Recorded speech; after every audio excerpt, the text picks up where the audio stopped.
Olá, como estamos? Nossa live de hoje, Superando Desafios, hashtag bate-papo de cara limpa. A gente, de cara limpa em todos os aspectos, inclusive sem maquiagem, a gente vai conversar com a Mirla Farias. Ela é nutricionista e ela tem muito a nos contar sobre o que mudou na alimentação materno-infantil. Gente, é tanta coisa que mudou. A gente está aguardando só ela entrar, a Mirla Farias, nutricionista, para que a gente converse sobre tudo desse jeitinho, de cara limpa. Olha, Eliana de Paula, alô, como vai? É um assunto bem interessante. Eu espero que vocês gostem, participem, inclusive clicando nesse coraçãozinho que tem aí, para que dê mais amplitude na live assim que começarmos, porque ela ainda não entrou. E façam perguntas, né? Bate-papo de tudo bom, Eliane. Tudo ótimo, e com você? Tudo jóia?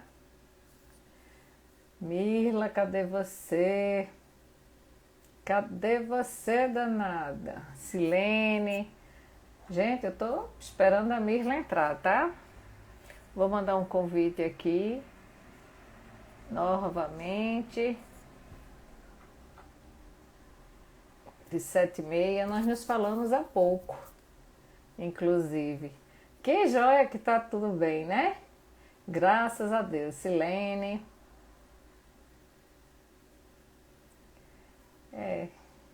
Mirla, olha ela.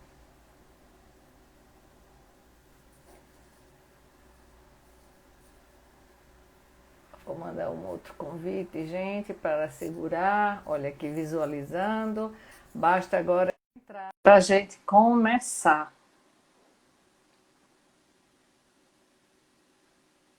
Está conectando. Olá! Oi, Como vai? vou bem, e você, tudo Eu bem? tudo ótimo. Como é novinha você, meu Deus, uma bebê. Mirla, boa Oi, noite. E boa eu queria noite. saber, a curiosidade que não quer calar, o que é que mudou na alimentação hoje em dia, de uma maneira geral, para depois a gente Sei, pegar gestante e bebês. Mas no conceito, o que é que mudou hoje, o que é que pode, o que é que não pode, enfim. tá. Então, primeiro, boa noite, pessoal. Bem feliz de estar aqui, Mônica. Queria agradecer. Fiquei bem feliz com o Obrigada. convite. Tenho certeza que você é uma pessoa maravilhosa, pelo que eu acompanho do seu trabalho e por conhecer também, né? Sua nora, seu filho, seu neto, que são pessoas muito especiais para mim. Uhum. Então, na alimentação, realmente muitas coisas vêm mudando, né, com o passar do tempo. Não é uma ciência que a gente diga assim, é isso e pronto, pode seguir isso o tempo todo. Então, várias coisas mudaram. Desde o ovo não ser o vilão, que era uma coisa que muito, né, não pode comer ovo, o ovo é o vilão. Hoje em dia o ovo não é mais o vilão. Então, a Mas lactose, o ovo não tem. Para já tirar essa dúvida, o ovo não certo. tem colesterol de jeito nenhum, a gema não tem. Então, ela tem colesterol. O que é que acontece? Os alimentos que contêm colesterol na composição, esse colesterol ele não é totalmente absorvido pelo nosso corpo. O mínimo é que é absorvido. O problema real da alimentação que afeta o nosso colesterol ruim são os alimentos que a gente come com gordura saturada, que são aqueles alimentos fritos, são aqueles alimentos que são muito crocantes, que a gente compra industrializado. Agora, alimentos como ovo, como camarão, que também é um alimento rico em colesterol, esse colesterol ele é absorvido em quantidade muito pequena pelo corpo. E você ia falando da lactose, né? Que também parece que todo Isso, mundo, de repente, ficou portador de exatamente. intolerância, sei lá o quê. Eu mesmo sou uma. Oh, o que é que acontece, né, com a lactose? É bem interessante porque tem duas vertentes. A primeira é que muitas pessoas estão tirando a lactose da alimentação por um modismo, por uma linha de nutrição mesmo, que as pessoas acreditam que a lactose inflama, mas cientificamente a gente não tem essa comprovação. A lactose ela não é benéfica para quem tem a intolerância. Então você consome, então você não consegue digerir a lactose e ela causa mesmo um processo inflamatório no intestino de quem não consegue digeri-la. Mas pessoas que não têm intolerância, elas podem comer e a digestão é de forma normal. E a outra situação é essa que você falou. A gente percebe cada vez mais que o número de pessoas com intolerância à lactose tem aumentado bastante. Inclusive, eu sou intolerante à lactose. E eu, tipo, às vezes as pessoas pensam, ah, não, mas é moda de nutricionista. Não, de jeito nenhum. Eu não queria ser intolerante à lactose. Mas aí o que é que acontece? Isso está ligado à nossa alimentação. Então, o nosso intestino, ele consegue produzir a enzima que digere a lactose, que é a lactase, a uma determinada quantidade. E aí, o que é que acontece? A nossa alimentação, a alimentação dos nossos pais, ela é muito rica em leite derivados e em alimentos industrializados. E os alimentos industrializados, eles têm leite na composição. Então, por exemplo, presunto tem leite É mesmo? na composição. Alguns alimentos defumados, como o peito de peru, tem algumas marcas que também tem. Então, o que acontece? O nosso intestino, ele acaba sendo estimulado quase que o dia inteiro a estar produzindo lactose. Então, é como se chegasse numa hora que ele entra em exaustão e não consegue produzir a quantidade de lactose que a gente precisa, ou ele para totalmente de produzir. E aí, como a nossa geração é uma geração que consome muitos alimentos industrializados, a gente está sendo afetado por isso. Então, cada vez mais isso está acometendo. Antes, a gente via muita intolerância... Eu tive intolerância à lactose já depois de velha, de uns anos para cá. Mas não quando era pequena, nem nada disso. E eu sou de uma geração bem mais velha que você. Tenho 57 anos. Você é um bebê. Então, mas de repente, segundo os médicos, que eu não sei se é verdade, aí você nos explica, essa intolerância já devia vir desde lá de trás, desde pequena, não se percebia, não sei, e em um determinado momento, eclodiu. Então, eu particularmente, cada um tem um sintoma. Eu particularmente, 30 minutos depois, eu tenho uma cólica, uma diarreia, aliás, que se eu não for no banheiro, é uma diarreia totalmente diferente da diarreia mesmo.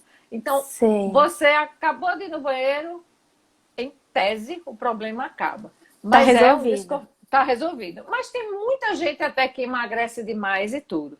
Então, eu pergunto, isso também se aplica nesses casos, essa sua colocação de comer muito industrializado, para pessoas mais velhas como eu, o organismo vai tendo uma lentidão e começa a não processar. Como é isso? Tá.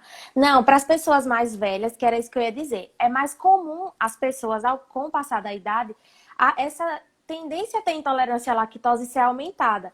Porque no nosso intestino a gente tem umas células que a gente chama de borda em escova. Então elas têm vários cilhozinhos assim. E são nesses cilhozinhos que a lactase fica, que é a enzima que digere a lactose. E com o passar dos anos, à medida que a gente vai chegando na idade mais velha, acima dos 50 anos, o que é que acontece? Esses cilhozinhos, eles vão diminuindo, vão se perdendo, e junto com eles a produção da lactase. Então, por isso que pessoas mais velhas acabam tendo intolerância à lactose. É algo mais esperado do que a gente pegar uma faixa etária entre 20 e 30 anos e as pessoas já demonstrarem essa intolerância à lactose, já terem sintomatologia. E o bebezinho? O bebê que tem intolerância à lactose é um problema genético que já nasce com ele. Ele não desenvolve nos primeiros dias, ele já nasce com a intolerância.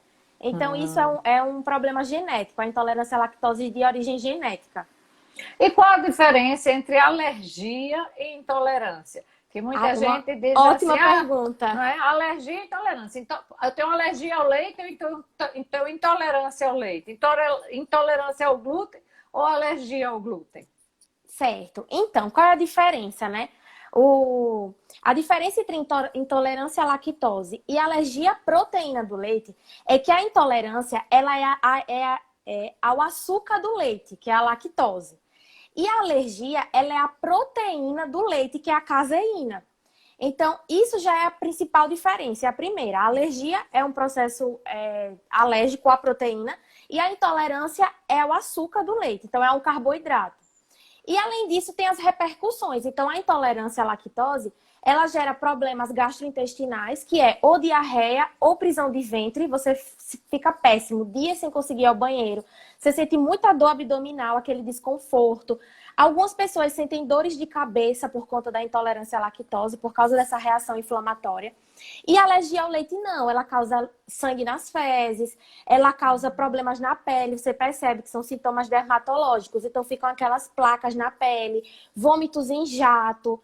Então, isso é mais característico da alergia do que da intolerância. A intolerância, ela se restringe muito a sintomas gastrointestinais. E, em alguns casos, essas dores de cabeça. É mito ou verdade que quem tem intolerância, como você falou, irritação, essa irritação pode gerar uma úlcera ou é um processo totalmente diverso? Não, esse problema das intolerâncias, elas afetam o intestino. No caso das úlceras, elas afetam mais o estômago. E aí o que pode acontecer é outro tipo de alimentação. Então, você consome alimentos ricos em gordura, muita cafeína, alimentos ricos em açúcar, como refrigerante, biscoitos em excesso, esses bolos melados. E com uma frequência muito alta, e o seu consumo de frutas, verduras e legumes é muito baixo. Então, acaba que essas pessoas podem desenvolver uma gastrite, e aí a gastrite não sendo tratada, ela pode evoluir para uma úlcera. Ou as pessoas que têm aquela bactéria H. pylori também. H. pylori. Mas não que a intolerância vá provocar uma irritação e vá dar algum problema a posteriori. Não, de úlcera, disso daí não. Não, Agora né? sim, você precisa cuidar da intolerância por conta dos sintomas mesmo que ela causa. Então, o desconforto, o inchaço, a agressão, porque você acaba agredindo o seu intestino. E aí, cada vez mais você se sente, como é que eu posso dizer? Ele prejudica até a sua socialização. Então, você não quer mais sair, né? Você fica com dificuldade de comer fora de casa. Então, todas essas situações. Agora, a alimentação materno-infantil. Na minha época, quando eu tive meu filho, a gente não tinha essa... Eu não me lembro de ter ido a nutricionista. Eu não sei se existia isso, mas eu acho que não.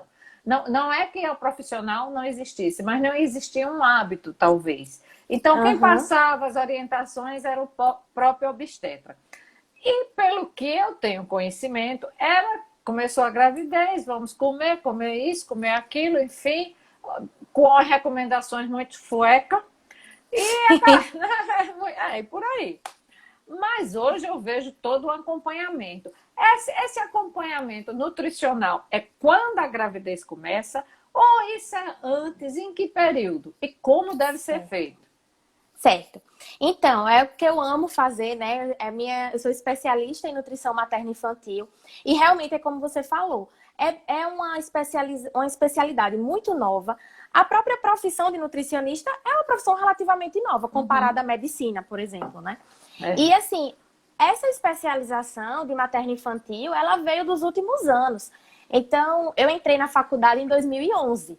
Em 2011, em 2012, não tinham profissionais aqui no estado que atendessem exclusivamente esse grupo. E aí eu sempre quis trabalhar muito com criança e eu ficava me perguntando, será que quando eu me formar eu conseguiria atuar sendo só nutricionista desse grupo, né, materno-infantil? E aí foi quando a coisa foi surgindo e outros nutricionistas, né, acabaram também tendo interesse na área. E assim, hoje a gente tem, não são muitos o grupo de nutricionistas materno-infantil aqui no estado, né, falando. Mas, claro que nutrição esportiva está anos-luz em quantidade de profissionais, mas eu percebo que é uma área que cada vez mais tem ganho espaço. Eu fico muito feliz, assim, das pessoas começarem a ter essa noção, essa curiosidade, esse entendimento. Mas é uma indicação do médico obstetra ou se a pessoa não tiver essa noção de que precisa ter um acompanhamento nutricional, ela fica sem acompanhamento nutricional. Sim, então, infelizmente ainda não é uma cultura dos médicos daqui da nossa região. Não são todos, né? Alguns indicam, mas ainda é a minoria. E aí a sua pergunta anterior em relação a quando começar esse acompanhamento, o ideal é que o acompanhamento comece antes da gestação, que a gente chama de tentantes. São os casais tentantes, que é quem está aí no planejamento para engravidar. Seja por vias naturais ou através de fertilização in vitro. Eu também tenho muitos casais que estão passando pelo tratamento de fazer fertilização in vitro e estão se preparando também do ponto de vista nutricional. O ideal seria que eles começassem, o casal que está pensando em engravidar, começasse 6 meses antes da concepção, o tratamento, o acompanhamento nutricional. Isso. Porque o que é que acontece, né? Muita gente não tem conhecimento ou desenvolve, sei lá, diabetes gestacional. Aí é quando o médico diz, vá procurar um nutricionista. Porque já tem uma condição, né, de saúde estabelecida. Mas o ideal é começar antes, para a mulher preparar o útero, para ela preparar a qualidade do óvulo, para o pai do bebê, né, o companheiro dela, preparar a qualidade do espermatozoide, porque muitas vezes o homem tem uma baixa produção de espermatozoide, ou ele tem uma produção adequada, mas os espermatozoides têm problemas, não é formado como deveria. E a nutrição atua muito nisso, os nutrientes eles estão presentes em todo esse processo. E aí, até na própria implantação, então...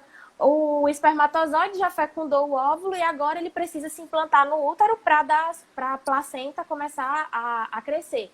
E aí, se a mulher tiver alguma deficiência grave nutricional, então uma deficiência grave de vitamina D, de ferro, muitas vezes a gestação não consegue acontecer por conta dessas deficiências. Mas existem alimentos específicos para essa fase dos tentantes? Dos dois, tanto do pai quanto da mãe, que realmente é comprovado cientificamente que existe uma melhora nessa condução da fecundação, da qualidade do óvulo, da qualidade do espermatozoide? Certo. Em relação aos alimentos, acaba sendo uma alimentação bem equilibrada mesmo, rica em frutas, verduras, alimentos de cor vermelha, de cor roxa, então muitas fibras. Agora, trazendo para os nutrientes especificamente, que é o que está dentro desses alimentos, a gente tem aí a vitamina D fazendo um papel fundamental em relação à formação do espermatozoide, em relação à formação da placenta, ao muco cervical da mulher, que também faz diferença. Então, tudo isso já está presente. E ao crescimento, a placenta, para crescer, ela precisa de muitos nutrientes. O ferro é outro nutriente. O ácido fólico também, porque o ácido fólico, a principal função dele é evitar defeitos no tubo neural das crianças. Então, que a criança tem uma má formação encefálica ou não tenha formação cerebral. A gente tem o ômega 3, que ajuda a mulher a controlar os seus triglicerídeos e ajuda na formação do sistema nervoso do bebê, que acontece aí no primeiro trimestre. A formação tá a todo vapor, a formação do sistema nervoso do bebê. E aí, assim, uma coisa sou eu engravidar com os meus níveis desses nutrientes adequados. Outra coisa sou eu já estar grávida e descobrir agora, eita, porque a gente não descobre que está grávida no dia que realmente acontece a fecundação. Quando descobre, está com 6 semanas, com 8, e aí a gente já perdeu um comecinho da caminhada. Essas primeiras semanas, elas são cruciais, né? Que é quando começa a multiplicação celular, a formação das células e dos órgãos do bebê. Então, por isso que é tão importante que no momento que a concepção ocorra, a mulher já esteja suprida desses nutrientes. Mas nem tudo é só com alimentação, porque você citou aí ômega 3, que você teria que comer toneladas de peixe e talvez nem conseguisse, né? A vitamina D também, que ajuda o sol, mas que é um hormônio, que muita gente não tem conhecimento disso, que ela não é apenas uma vitamina, como se chama, mas que precisa muitas vezes mesmo com ferro, né? Com o ácido fólico, de suplementações vitamínicas. Então, a nutrição, ela também faz uso dessas suplementações compradas em farmácias ou manipuladas. É comum fazer, faz parte da boa, digamos, conduta alimentícia? Sim, faz sim. Isso faz parte da nossa conduta quanto profissional. E tanto da tentante, porque a gente já olha para a tentante como se ela tivesse gestante. E eu sempre digo para elas, imagine que você já está grávida. Então, o cuidado ele já tem que começar desse momento. A sua cabeça aí, o seu dia a dia já vai mudar a partir de agora. E tem muitos micronutrientes, que são as vitaminas e minerais, que a gente não consegue atingir só com a alimentação, porque a necessidade nutricional da gestante, ela aumenta muito por causa do bebê que está sendo gerado. Então, por exemplo, o ferro, ele praticamente duplica mais do que duplica a quantidade dele em relação a uma mulher que não está grávida. E a gente não consegue, dando vegetais verdes escuros, carne, peixe, ou carne, frango para essa mulher, o ferro necessário. Então, já é algo que a gente avalia no início, se a mulher tem deficiência ou não, e a gente faz a suplementação profilática, que a gente chama, que é para não esperar ela entrar na deficiência. Porque, para você ter ideia, falando do ferro, no segundo trimestre de gestação, a mulher começa a ter uma necessidade 7 vezes maior em comparação com o primeiro trimestre, porque o bebê começa a exigir mais. O ácido fólico é outro. Não tem condições da gente atingir sem suplementar, porque a mulher não ia comer uma árvore de brócolis ou pratos e pratos de salada. Então, a gente realmente precisa lançar a mão dessas suplementações. A vitamina D é outra. A gente, infelizmente, é um tipo de deficiência que ainda é pouco disseminada na sociedade. Então, a gente fala muito da anemia por deficiência de ferro. O ácido fólico, ele também é bem conhecido, porque o Ministério da Saúde obriga essa recomendação no pré-natal, mas a vitamina D não. Então, assim, mais de 80% das gestantes que eu acompanho, quando chegam, que eu peço os exames, elas têm algum nível de deficiência de vitamina D. Justamente pelo dia a dia. Agora, vamos botar uma situação bem, bem real. Essa mulher engravidou, mas ela tem ferritina. E a ferritina é um problema genético. Ela já tem, o organismo dela já tem um excesso de ferro. Mas mesmo assim, durante a gravidez, como você disse aí que triplica a absorção, ela necessita fazer uma reposição mesmo tendo a ferritina, porque ferritina alta dá N milhões e milhões de problemas, né? Isso. Então, o que é que acontece? É a forma como a gente avalia. A ferritina alta, ela não necessariamente quer dizer que a pessoa tem um excesso de ferro no corpo. A ferritina, ela é uma proteína de fase aguda positiva. O que é que isso quer dizer? Que ela está associada aos casos de inflamação.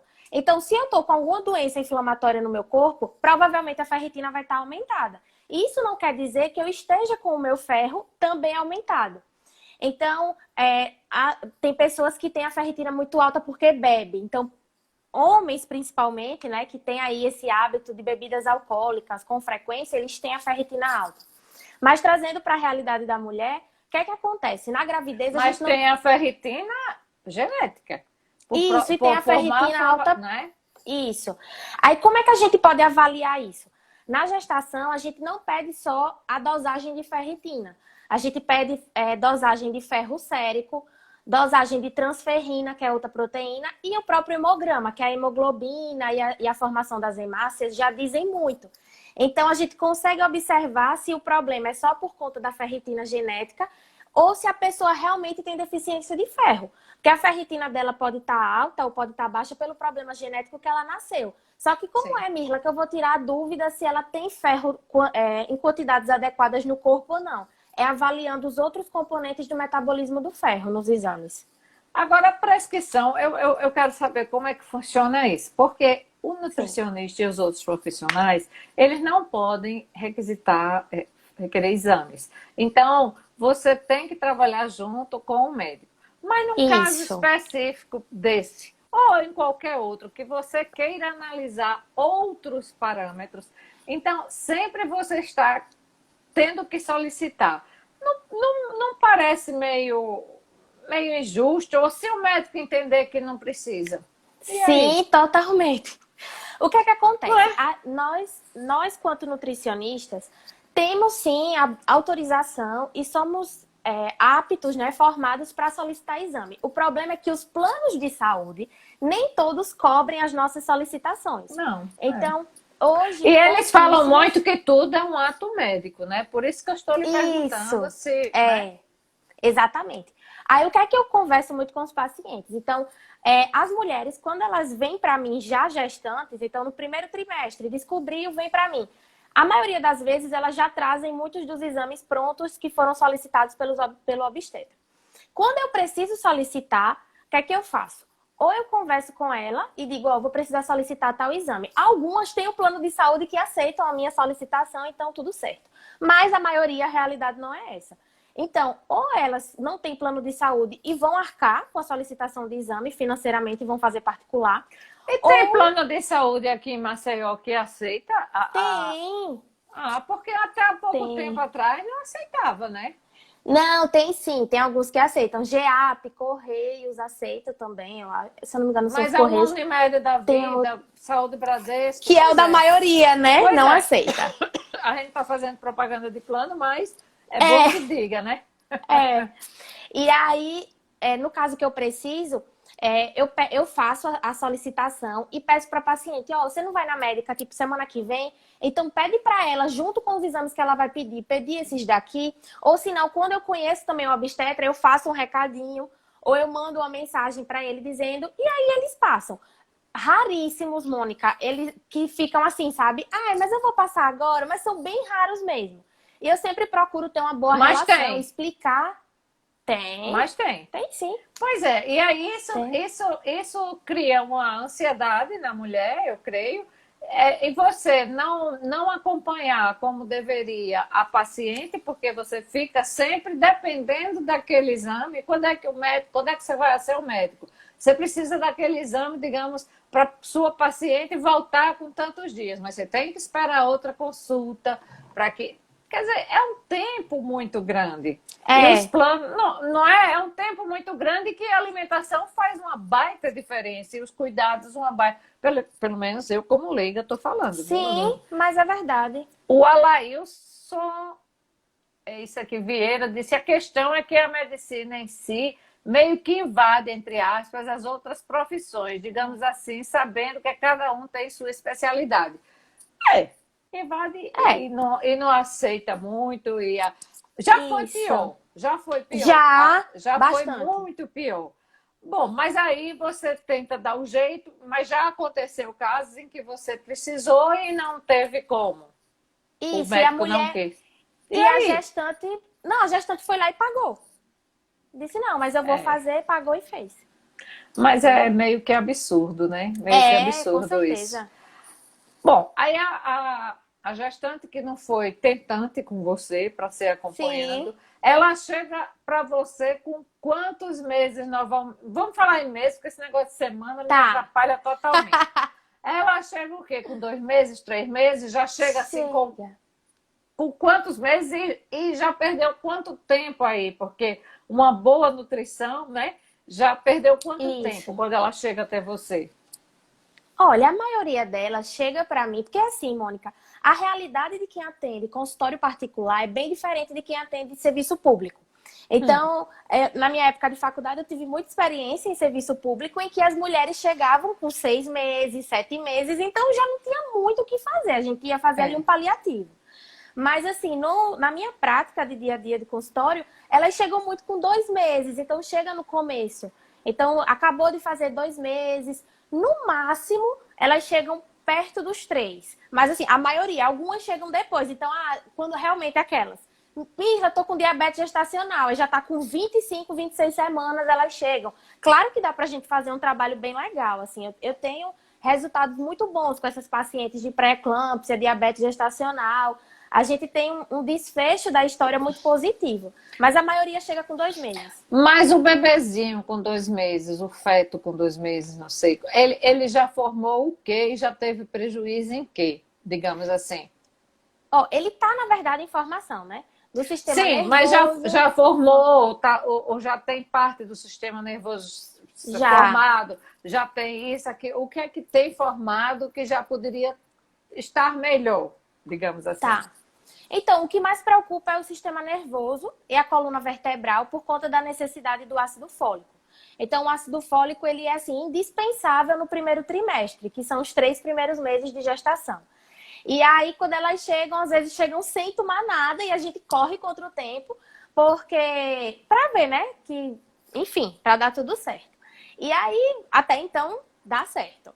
Elas tomam, até porque elas já vêm com algum consumo de ácido fólico da alimentação. Então, nem todas que chegam têm uma alimentação totalmente inadequada. Então, o que você consome no dia a dia, os próprios alimentos que a gente consome que são industrializados, não necessariamente pensando nos alimentos industrializados ricos em gordura, mas todos que a gente consome, leite, iogurte, eles são enriquecidos, né? A farinha de trigo é enriquecida em ácido fólico.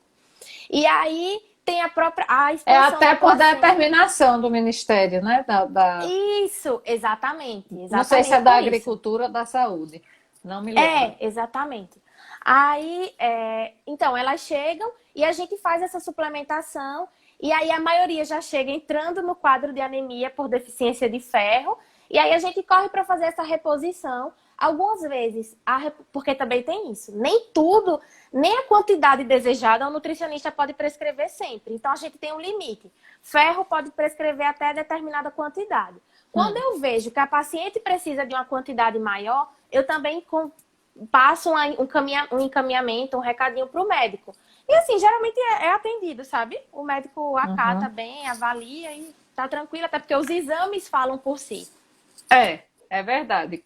Quando também pedem, né? Porque quando fica assim, com essa coisa de Isso. não pedir, né?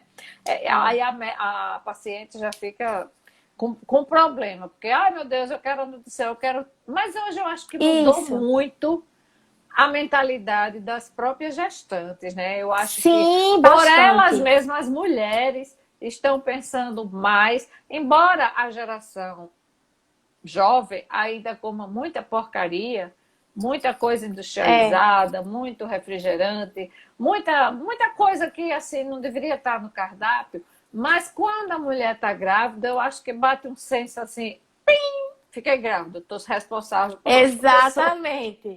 Aí a É. pessoa vai querer correr atrás do prejuízo. E você tem pacientes, por exemplo, que elas têm muita resistência em mudar para alimentação saudável, que gostam muito de fritura, que gostam muito de snack, que gostam muito de sanduíche, que gostam muito de tudo que não pode, digamos assim, que não deve, né? Sim. Poder pode, porque Sim. é um livre-arbítrio. Isso. Então, não, Mônica, na verdade, o que que acontece? Muitas pessoas, quando procuram a gente, elas, a nutricionista, né, e falando enfim, materno-infantil, elas estão decididas a mudar. Claro que algumas têm a resistência, né? Porque, como eu costumo dizer, você tem 30 anos de vida e me procurou. Então, eu vou ter que refazer com você muitos hábitos que você É. construiu por 30 anos, né? E não é tão rápido. Mas assim, você falou uma coisa muito que eu percebo muito. Então é assim, elas podem ter toda a resistência do mundo, mas no dia que elas veem aquele beta positivo, parece que é assim, não, agora se eu não mudei até hoje por mim, eu tenho um estímulo, eu me sinto na obrigação de mudar pelo meu filho. E eu trabalho muito na perspectiva de uma alimentação que seja assim, que não seja sofrimento. Desde quando eu fiz nutrição, comecei a estudar, né, na faculdade, eu não queria me formar para ser vista como aquela profissional que corta tudo da vida das pessoas. Então eu tinha aquela coisa, eu não quero ser essa profissional que é vista desse jeito. E dá para Então conciliar? eu costumo entender qual é o contexto social que a pessoa vive, então o que é que ela gosta, o que é que realmente está faltando na alimentação. Então, e com base nisso, quais são as receitas que eu posso dar para ela? Quais são os alimentos prontos que tem no mercado que a gente pode adaptar para incluir no dia a dia? Eu costumo dizer que tudo cabe numa alimentação saudável. Você pode comer de tudo, você não pode comer tudo. Então, o tudo vi uma pizza, você vai comer a pizza inteira. Não, você pode comer a pizza. E até a Então, alimentação pronta, a gestante pode comer? Assim, sim, tem muito hoje em dia que, tô com preguiça de cozinhar, você vai lá, tem uma lasanha, enfim, tem um frango, tem um filé tá. parmegiano, tudo riquinho em sódio, né? Mas tem. Sim. Desses que são assim, desses que você falou, tipo, lasanha de caixa e tal, não. Mas assim, um cookies que venda, que tenha uma composição legal, uns snacks salgadinhos que vendam também, que dê para incluir no lanche. Então, por que não pegar alguns cookies desse e associar com uma fruta? Porque também só a fruta não vai matar a fome de quem está gestante, né? Porque como a Mas de maçã jeito nenhum. não vai resolver. Exatamente. Então a gente consegue. Eu gosto muito de conversar e de trabalhar o comportamento alimentar, porque é importante a gente saber calcular calorias, calcular proteínas, enfim. Mas se a gente não conseguir trabalhar o comportamento, a pessoa não faz uma adesão, não tem adesão. Porque eu vou botar aquela suco detox, vou botar a salada que as pessoas querem da moda e tal. Mas não vai, Mônica, porque isso dura uma semana, mas você não consegue fazer disso Não. a sua rotina Até de porque vida. não tinha o hábito, né? E você mudar o hábito em 9 meses, Exatamente. não tem como. Você mudar o hábito de uma vida, mesmo com toda a determinação dessa mulher, vamos também fazer. E termina sendo rígido, como você disse, enjoado. Você Isso, só vai comer exatamente. aquilo, aquela natureba, natureba, também não é assim, né?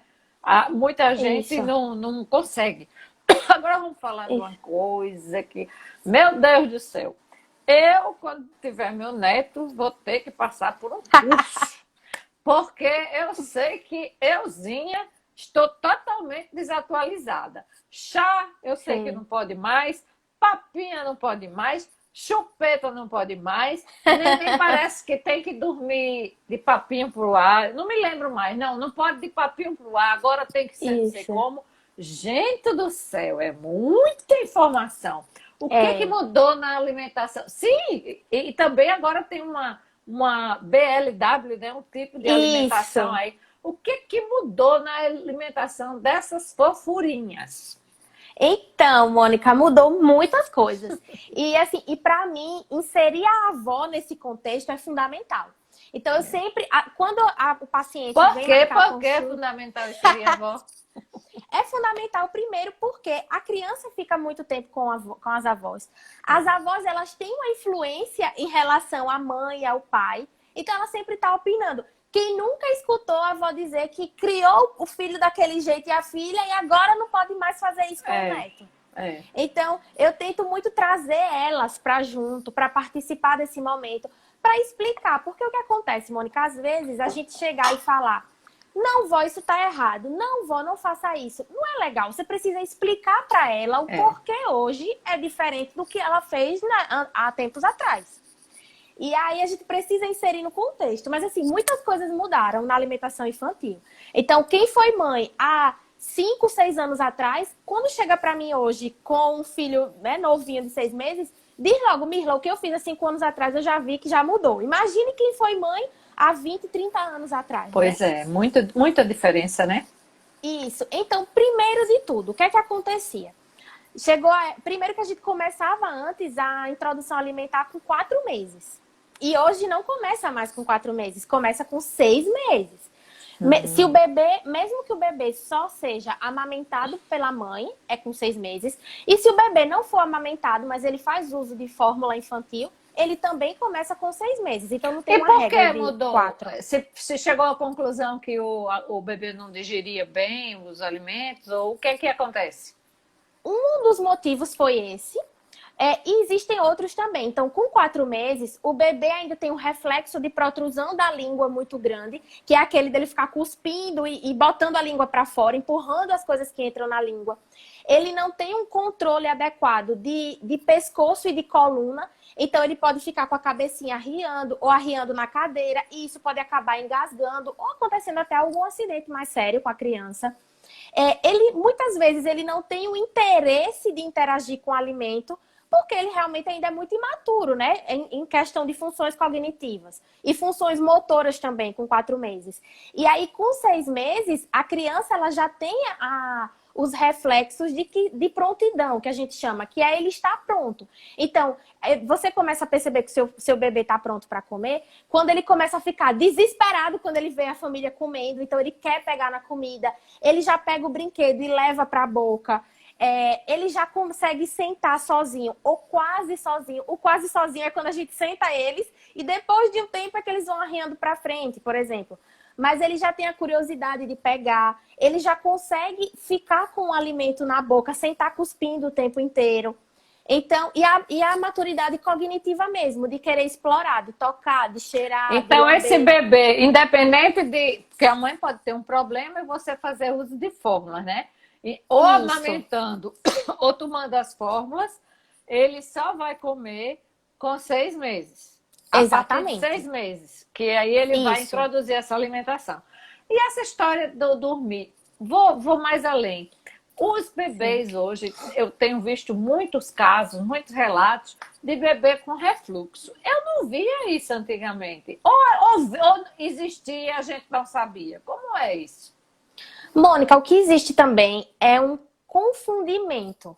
Porque a criança, quando nasce, ela tem um refluxo fisiológico. Estou dizendo nos primeiros dias, ali, primeiros meses. Então, é normal o bebê gofar, né? A gente tem que ter todo o cuidado de terminou de mamar, a gente não vai imediatamente deitar a criança. Então, muitas vezes, a gente não pode confundir o refluxo fisiológico, que é regurgitar, com o refluxo patológico, que é a doença do refluxo gastroesofágico.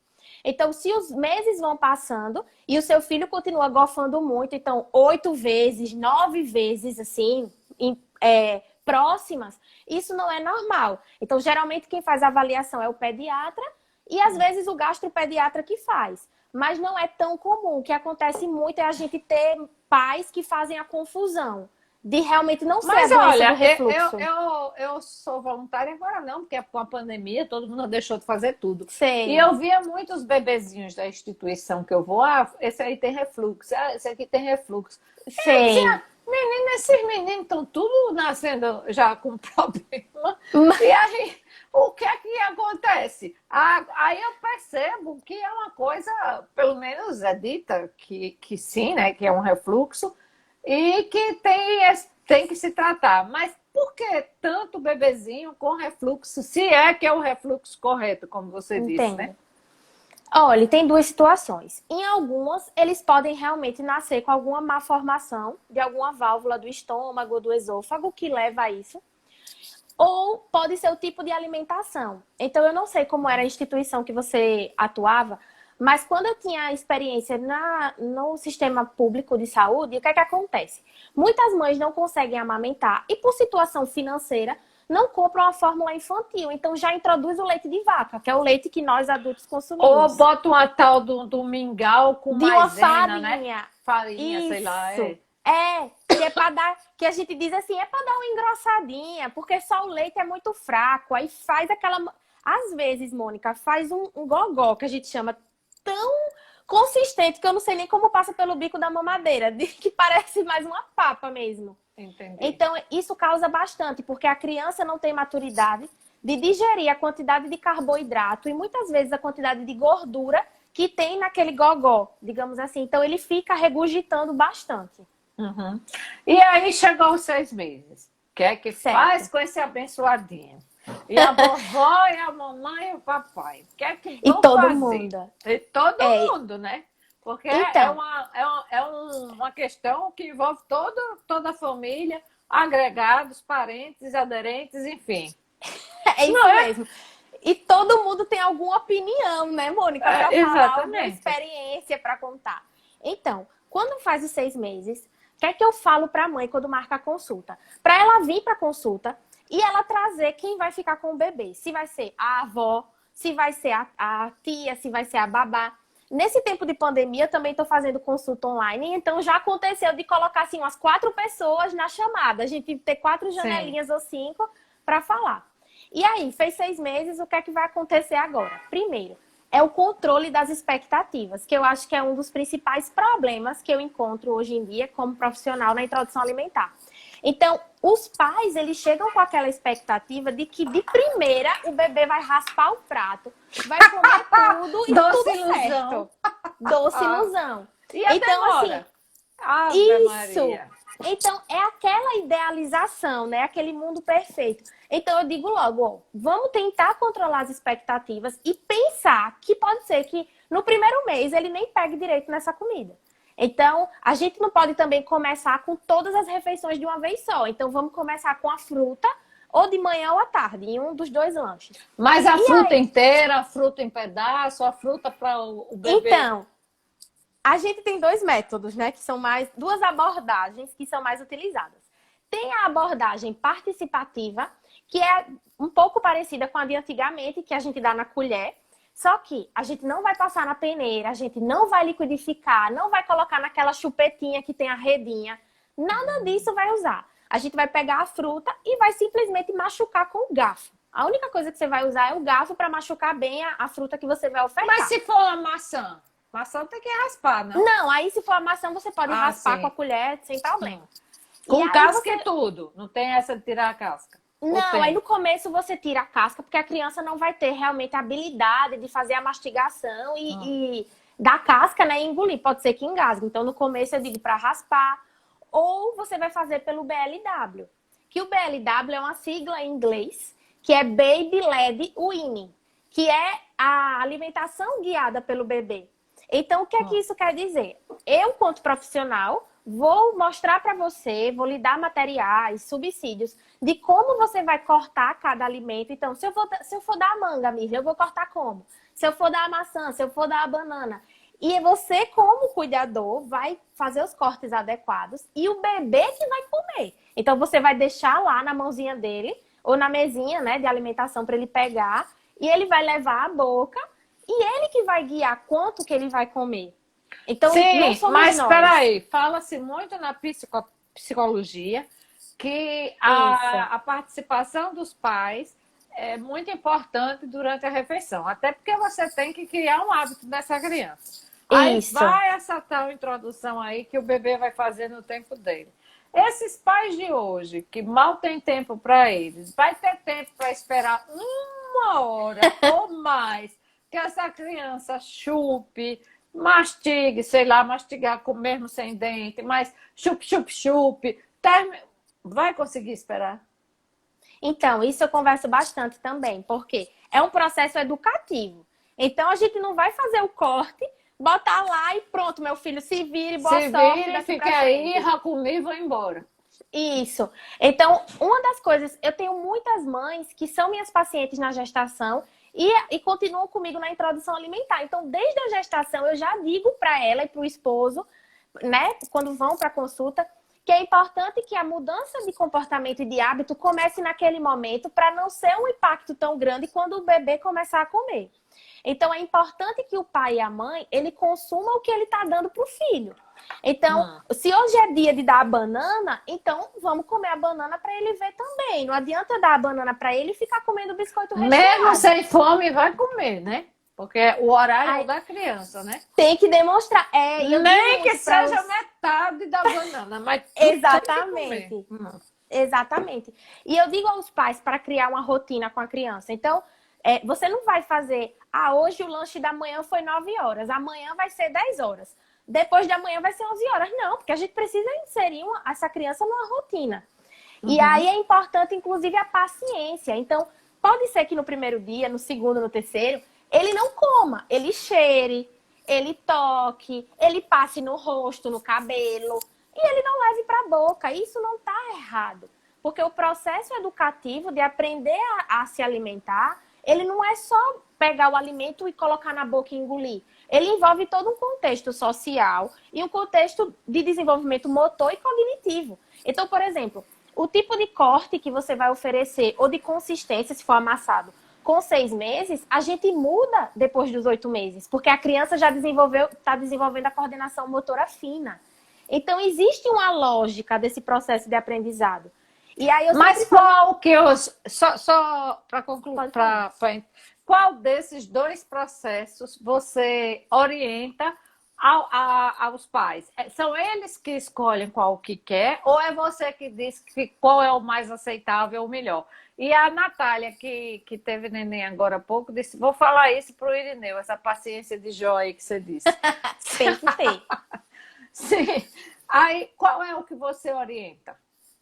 Então, isso foi uma ótima pergunta. Dos pais? Não, isso fica a critério da criança. E é muito difícil os pais entenderem isso. Por quê? A gente olha para a criança como um ser indefeso, né? Tem 6 meses, não fala. Depende da gente de adulto para tudo. Então, como é que uma criaturinha assim vai decidir como é que ele vai se alimentar? Só que a gente tem que dar essa autonomia. Então, a introdução alimentar, ela precisa ser respeitosa, precisa ser participativa, precisa ser autônoma. Então, Mônica, tem muitos pais que chegam no consultório e querem de todo jeito fazer o BLW. Porque o BLW é lindo, porque o bebê vai botar a boca, vai botar comida na boca, a gente vai fazer vários vídeos. Vai chupar, chupar, chupar, chupar. Exatamente. Só que o que acontece? Tem crianças que não se adaptam a essa abordagem. Então, eu sempre digo aos pais, quem vai escolher é o bebê. Você precisa ofertar das 2 formas. E você como cuidador vai perceber se ele comeu melhor, ele pegando e levando a boca, ou se foi você dando na colher e E ele como é que participando. ele realmente, o bebê, ele escolhe, digamos assim, Você percebe, por exemplo, tem bebês que eles não tocam no alimento no começo. Eles ficam, olham, mas não gostam de tocar. Aí você dá na colher e eles gostam quando você coloca na colher e eles aceitam bem. Tem outros que odeiam a colher, empurra a colher, chora quando vê a colher, mas se você der o alimento no corte adequado, ele pega, ele se lambuza, ele come, ele cheira, ele tem uma interação muito grande. Isso deve-se a quê, essa escolha do bebê? É oriundo de quê do bebê? É de percepção do bebê? O bebê tem a percepção para aquele tipo, por exemplo, gosta da colher, gosta dos alimentos ácidos. O que é que leva o bebê a ter essa escolha? É do desenvolvimento dele mesmo, como se fosse da personalidade dele, do que ele tá. quer naquele momento. Agora, cabe a nós, quanto cuidadores, como é que eu posso dizer? Estimular a interação dele. Então, não é porque eu tô dando na colher que ele não vai interagir, eu só vou ficar dando na boca dele. Dá uma colherzinha para ele também. Aos poucos ele vai aprendendo para que serve a colher, né? Outras crianças, elas não levam a comida à boca, mas elas gostam de pegar. E é importante essa interação do tato, né? Porque ele vai conhecendo as texturas. Porque senão, muitas crianças que têm limitação sensorial com alimento, que têm nojo de comer purê, que têm nojo de comer macarrão com molho, algumas situações são advindas da introdução alimentar. Por quê? A mãe não deixava botar a mão na comida, a mãe ficava limpando o tempo todo, né? Ensinando que a criança não podia se sujar. Agora vamos para essa partezinha da paciência de Jó dos pais, que alegam que não tem tempo para nada, né? Não tem tempo para nada, de nada, de nada. Essa criança que vai fazer essa introdução precisa de um ambiente calmo, precisa de tempo.